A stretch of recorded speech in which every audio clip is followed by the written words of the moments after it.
Hi guys! It's December and I think it's time to start filming my end of the year videos. I usually end up uploading them in January because I'm usually more busy in December than I am in January, but this time I might be more busy in January. So it's better to get started. And the first video I usually film is my resolutions checkup video.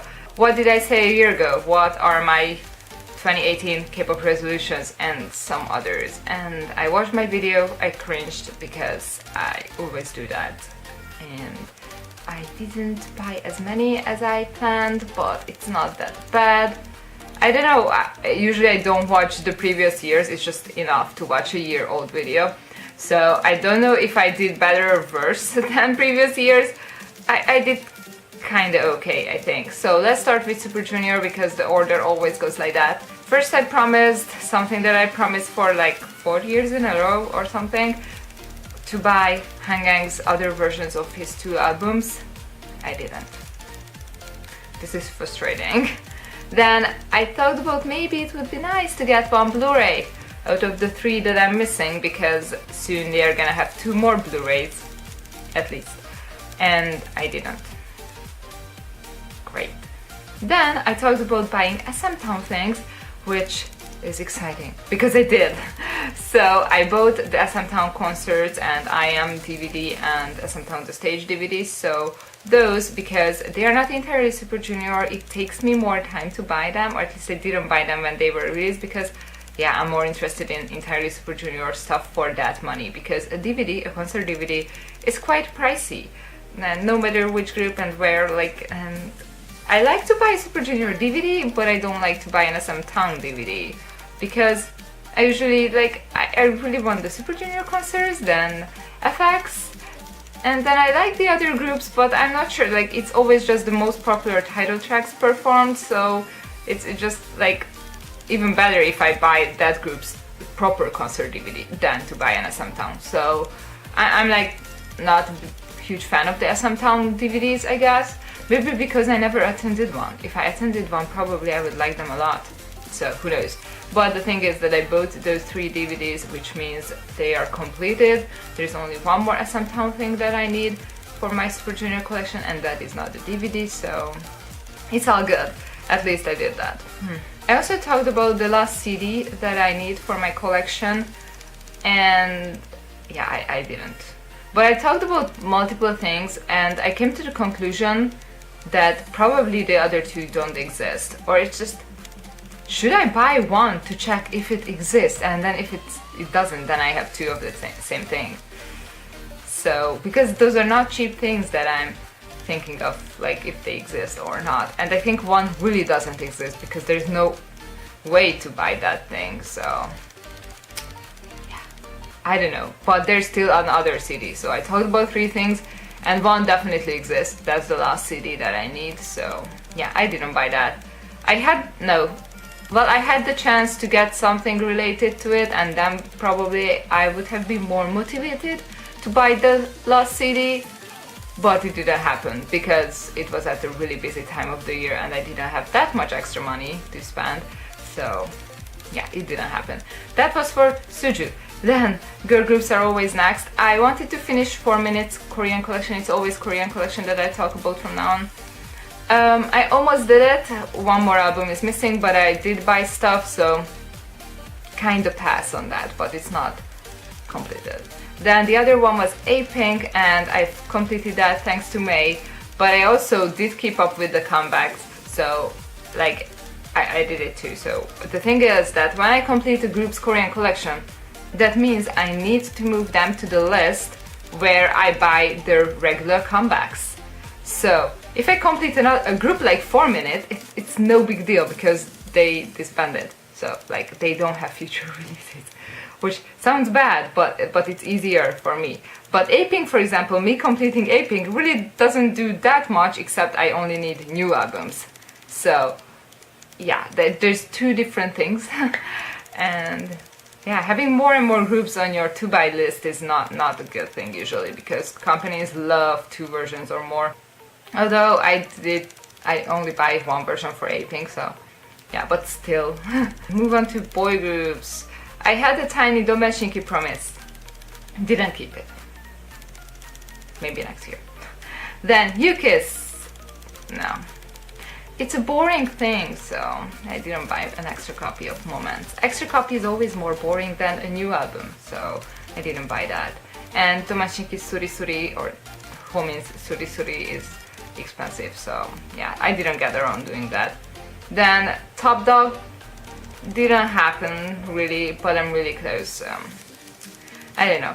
But the more exciting part, Shiny, I actually did it thanks to Anna, but I also bought the comeback album, so I did my part of the thing. So thank you so much, Anna, because you helped out a lot, definitely, with my Shiny collection. It was just always her thing to get me the Shiny albums, so my Shiny collection is complete. 3 packages mainly, and I don't have the debut album, but that's for the future. I might decide to get the debut mini, I don't know, but like other than that, because replay is included in the full album, so but there are other songs in the mini album. And then the next group that I completed is Snooper, which is super exciting for me, because I really wanted to do it, because they're an underrated group and they don't have that many things, but they're usually really pretty, so I just really wanted them. And I did buy them. We pretend that Platonic Love doesn't exist for a while until I get it, then after that of course it exists because it's on my shelf, but until then it doesn't exist. Then the next group is New East, and it felt like a bunch of people wanted me to complete New East or what, because I also got not just from Sabina, but I think I got a present from Tina before New East as well.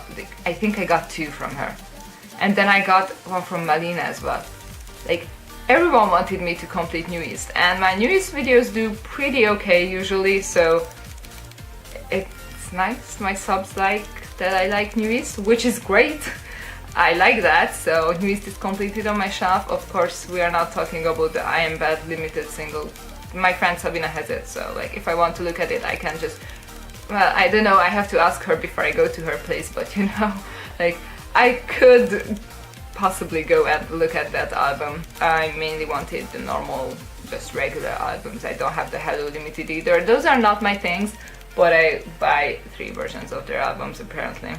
So expensive. Then the non-K-pop part of this video is Harry Potter. The next part is, so I talked about the illustrated editions in the beginning of the year. I didn't get them. And it's terrible because I think in the first half of next year, 2019, the Goblet of Fire illustrated edition is going to be released, and that means I'm 4 illustrated editions behind. They are not that cheap, but they're not that expensive as I would normally think.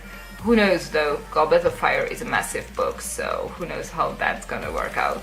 But I need those, and I didn't get them this year. Then I talked about some 3 extra books. I got them, and I didn't upload the review of that yet, which I should, because sometimes my Harry Potter videos do well. After a month I upload it, so. Actually buying some of my box sets were really good investments, because half of their price is already back from YouTube money, and that's like crazy. I don't earn that much on YouTube at all, but those videos are always up there. They are my constant money makers. I don't do anything on YouTube, at least those videos do something, so yay. Then like Harry Potter just earns me money in a way. Tiny money, not much money. Don't think about a lot of money, just like a very small amount. Then I also talked about some Maccabat books. I wanted to buy 2 sets of books. I usually pre-order on the publisher side and then pick them up at a coffee shop. Yeah, it's weird, but it works. And I wanted to have 2 orders. I did 1, so kinda pass, kinda don't. So that happened. Then I had some dramas, like I did them mainly in the early first half of the year, so I wanted to watch 2 Ocean dramas. I watched them in January. Then I wanted to watch Healer and Bridal Mask, which I did, and I loved them so much. So it was a great year. And then I wanted to finish They Kiss Again. I didn't yet, but I don't know, I might, who knows. You'll see my drama catch-up video in January, and then we'll see if I completed the Kiss Again, the Taiwanese second season of the Kiss, whatever that manga is. Then I had some talk about TV shows. I wanted to finish Teen Wolf already because I delayed it by like a couple months. I did in January, so not exciting. And Dawson's Creek, I didn't finish it. All year I watched only 3 episodes. Not because I don't love it, it's just like I'm so into watching dramas more like I wanna get and watch more in dramas, and then I don't watch American TV shows because I had a lot a couple of years ago and they fortunately already ended, most of them, and that means I don't have many to watch and I just don't feel like. Sometimes I just watch something Netflix, like I did like Stranger Things and like 13 Reasons Why, so I do watch those. Reminds me, I need to watch Sabrina. I know, I'm gonna be the last person who watches it, but I usually don't watch Netflix shows alone, so maybe that's why. So that was it for TV shows too. Everything is, I did mention everything. I think it's a list here, so yeah. I don't know, I did the SM Town thing, which is amazing. Aping Shiny Snooper New East and the 3 extra books for Harry Potter, so those kind of make this year not that bad. But there were a lot of comebacks and Super Junior was active, and that changes a lot, believe me. It changes a lot, I know, my wallet cries. So yeah, thank you for watching, bye!